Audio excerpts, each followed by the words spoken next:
छत्तीसगढ़ में मुख्यमंत्री भूपेश बघेल जी की कांग्रेस की सरकार आरक्षण पर हमेशा दोमुही राजनीति करती है और आरक्षण का लाभ किसी भी वर्ग को सही ढंग से मिले यह चाह ही नहीं रही है।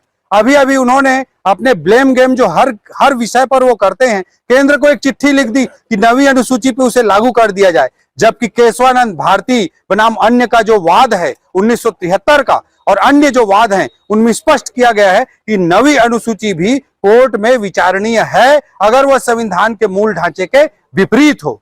इसलिए यह जबरदस्ती की सगुफेबाजी और जबरदस्ती की ब्लेम गेम की पॉलिटिक्स करना भूपेश बघेल जी को बंद करना चाहिए।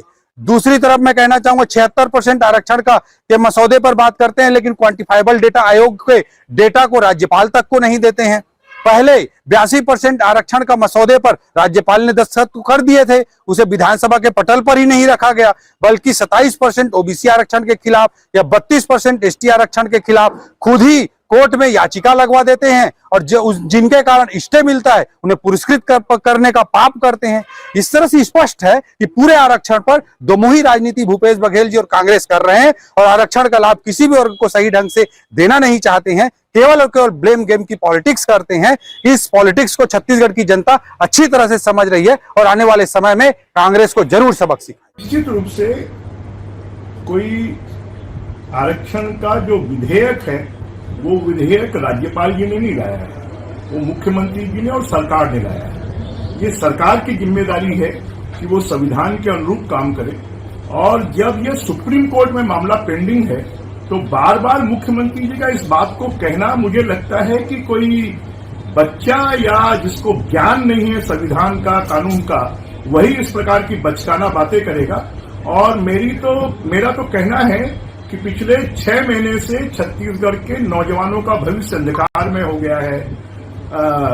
जो प्रतियोगी परीक्षाएं हैं वो नहीं हो रही हैं, नौकरियों में भर्तियां नहीं हो रही हैं। तो जब तक सुप्रीम कोर्ट का डिसीजन नहीं होता है तब तक पुराने आरक्षण के आधार पर भर्तियां होनी चाहिए और जिस दिन सुप्रीम कोर्ट का डिसीजन आ जाएगा उस दिन नए आरक्षण के आधार पर करें। अगर आपके पक्ष में फैसला आता है तो मुख्यमंत्री जी बार बार पूरे प्रदेश के आदिवासियों को, अनुसूचित जाति को, पिछड़े वर्ग को गुमराह करने की कोशिश कर रहे हैं। विधेयक अटका हुआ है तो उस पर दस्तखत हो रहे हैं, ना लौटाए जा रहे हैं।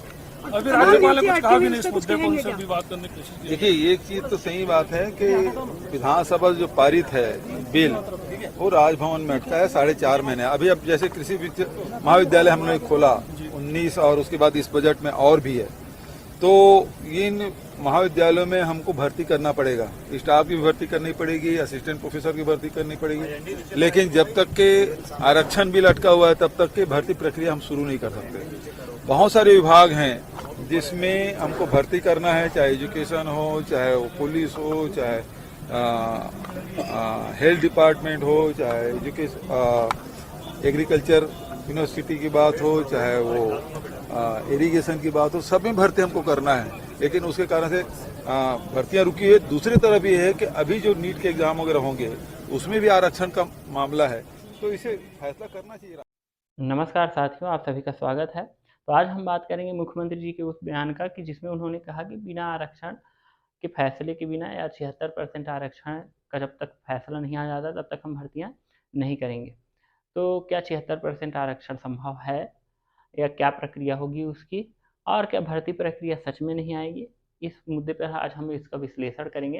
तो सबसे पहले हम देखते हैं कि 76% आरक्षण और जिस 9वीं अनुसूची की बात विपक्ष के नेता और पूर्व कलेक्टर ओपी चौधरी जी ने की है उसकी बात हम करते हैं। तो 9वीं अनुसूची में ऐसे विषय को सम्मिलित किया जाता है जिसकी न्यायिक समीक्षा नहीं होती या नहीं की जा सकती जब तक कि वह संविधान की मूल भावना को प्रभावित न करता हो। तो क्या ये जो आरक्षण का मुद्दा है छत्तीसगढ़ का, क्या वो मूल भावना को प्रभावित करती है, ये देखने योग्य बात होगी।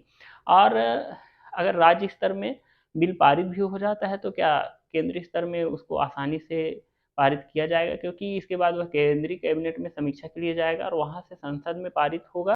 उसके पश्चात राष्ट्रपति के अधोहस्ताक्षर के बाद ही वह बिल पूर्ण या सर्वसम्मत माना जाएगा।